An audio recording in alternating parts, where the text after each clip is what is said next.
untuk kenyamanan kita ya tentunya memakai. Dan saya pakai baju renang masuk ke kolam renang pun pakai celana dalam kok. Cuman yang memang saya bikin yang tipis supaya nanti kalau udah itu basahannya baju tadi nggak terlalu berat untuk dibawa-bawa. Jadi kalau di tas saya itu ada plastik kecil, ya memang itu saya bawanya yang lipat kecil ya, jadi yang nggak gede gitu. Itu adalah pilihan kita masing-masing.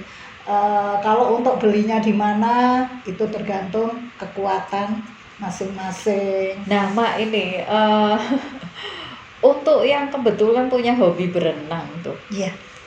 Itu air kan udah campur banyak macam. Betul. Bakteri juga bakal banyak di situ. Bahkan ada sebagian orang yang kencing juga di dalam kolam renang itu. Tidak dipungkiri. Terus gimana tuh cara ngatasinya? Ya itu tadi, kalau kita rajin-rajin membersihkan organ intim kita, tentunya sampai di rumah dibilas ya. Itu kalau habis pipis kita bersihkan standar. Kalau mandi itu bersihkan organ intim kita. Jadi jari tengah ini lebih baik nggak ada kuku ya. Kemudian jongkok atau kaki naik satu.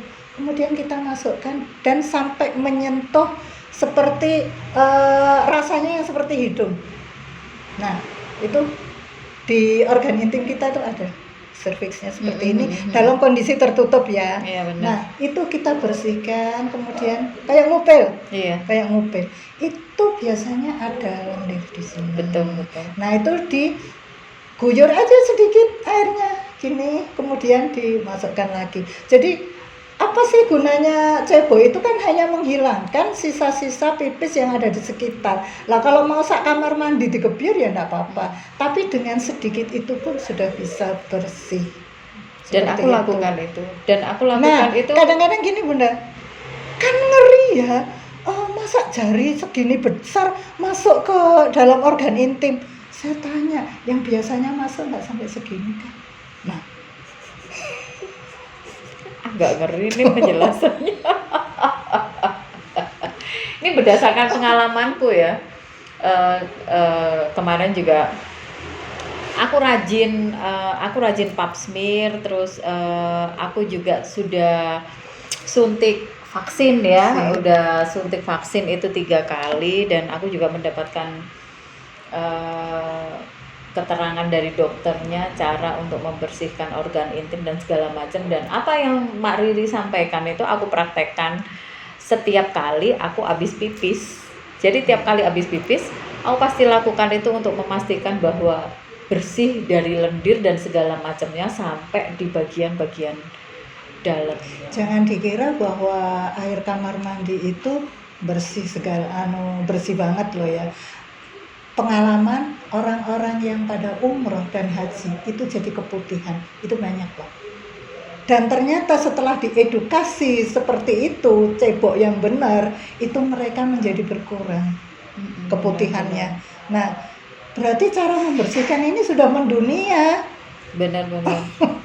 Apalagi ada beberapa perempuan yang sensitif. Aku termasuk yang sensitif. Jadi aku nggak bisa sembarangan pipis di tempat umum. Nah, ya, karena kalau sembarangan pipis di tempat umum, apalagi yang nggak terlalu bersih, itu aku pasti langsung keputihan. Nah, jadi solusinya bagaimana? Memakai alat untuk pipis perempuan berdiri.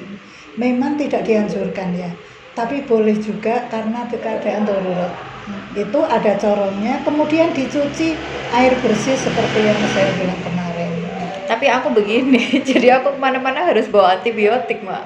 Jadi boleh juga, boleh. Aku kemana-mana harus bawa pil antibiotik. Jadi ketika aku bepergian nih ya, keluar nih kayak sekarang, aku udah minum antibiotik dulu, Mak. Jadi aku minum antibiotik dulu untuk memastikan bahwa supaya semua aman. Iya. Dan aku pastikan juga toiletnya harus benar-benar yang bersih gitu.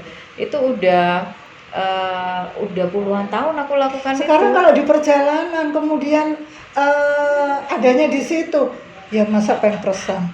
Iya. Pampers itu nggak bagus loh, karena apa? Airnya tuh menempel di situ terus. Jadi kenapa cucu saya tuh saya agak kenceng kalau tidak pergi tidak pampers, karena itu menjadikan mental juga malas.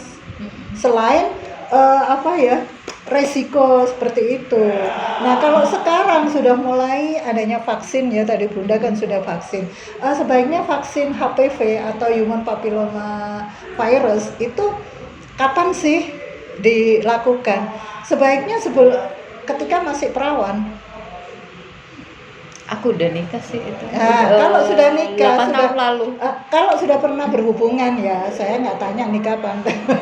Oh ya, sorry. Kalau sudah pernah berhubungan, itu biasanya kita lakukan pap smear dulu. Jadi aman, baru disuntik. Prosedurnya memang begitu. Iya. Pap smear dulu, kalau pap smearnya aman, baru disuntik dan suntiknya 3 kali suntik. Iya, 3 kali. Nah, kalau memang belum pernah berhubungan intim, itu disinyalir di organ intim itu belum ada penyebaran virus HPV itu. Tetapi tempo hari saya pernah berbincang dengan profesor dari Kanada yang mengunjungi Museum Kanker. Itu di sana ada survei dari 100 anak ABG laki-laki. Itu 70% di sekitar organ intimnya itu mengandung HPV. Nah bayangin kalau mereka berhubungan dengan perempuan, ya podo karo kulaan. Itu ABG di Kanada, hasil survei dari profesor tersebut. Bentar Mak, vaksin untuk HPV itu masih berbayar atau udah gratis sih sekarang? Kalau vaksin HPV, kalau aku dulu berbayar. Ini ada program dari pemerintah Surabaya, itu mulai dari anak SMP sama anak SMA itu sudah pernah itu dulu. Cuman sampai sekarang saya nggak terlalu dengar ya, apakah hanya satu gebrakan atau dirutin berkala ya. Tapi yang jelas kalau untuk usia sudah menikah itu atau mandiri ya, istilahnya mandiri itu berbayar sekitar 2 sampai 3 atau ada yang 6. Kalau untuk dokter spesialis ada yang 6 juta untuk 3 kali itu. Yang paling murah kalau nggak salah 2,4 itu. Kalau saya nggak lupa ya, itu beberapa tahun ini. Nah itu tentunya kalau untuk ibu-ibu di atasnya 60, saya kira udah nggak perlu. Nggak perlu. Jadi teman mungkin begini ya, vaksin itu memang mahal seperti yang dijelaskan, dan aku juga udah lakukan vaksin, emang mahal. Jadi di awal itu juga kalau orang mikir aduh kok mahal ya, tapi itu untuk 3 kali suntik dan itu untuk tindakan preventif ya. Iya. Jadi untuk meminimalisir resiko di sekarang kan masih tahap masih tahap penelitian ya. Itu dibatasin per 10 tahun. Jadi mulai dari awal disuntik, nanti 10 tahun ini dievaluasi. Kalau sudah ada penurunan berarti ini efektivitas 10 tahun. Tapi kalau masih full 100% itu protek, ya mungkin sampai 15 tahun. Tapi bukan berarti setelah vaksin habis itu nggak pap smear ya. Pap smear itu tetap harus dilakukan secara periodik. Yang aku lakukan setiap tahun itu aku pap smear. Setiap tahun itu aku deteksi untuk payudara langsung di rumah sakit untuk memastikan bahwa semua tetap terkontrol dan semua baik-baik saja. Baiklah. Kalau 1 tahun periksa 1 kali, itu berarti Anda membeli kenyamanan selama 52 minggu. Selama 1 tahun ke depan, betul. Anda nyaman, oh saya terprotek. Selama 1 tahun ke depan. Ya memang investasi itu bukan barang murah ya, apalagi investasi untuk kesehatan. Effortnya luar biasa di depan. Tapi manfaat yang bisa kita petik, bisa kita nikmati, insya Allah nanti akan jangka panjang. Jangan ragu-ragu untuk segera datang ke layanan terdekat, pastikan bahwa diri Anda aman. Jadi segera lakukan pap smear, Jika pap smear aman, segera lakukan vaksin. Dengan 3 kali suntikan, insya Allah diri Anda terlindungi dari kanker serviks. Insya Atau Allah. meminimalisir resiko untuk terkena kanker serviks. Dan jangan lupa secara periodik cek juga kesehatan payudara Anda sebelum hal-hal yang tidak kita inginkan, hal-hal yang tidak Anda inginkan, hal-hal yang tidak keluarga Anda inginkan itu terjadi. Oke teman, sekian dulu bincang-bincang kita. Sampai ketemu lagi di video selanjutnya. Dadah.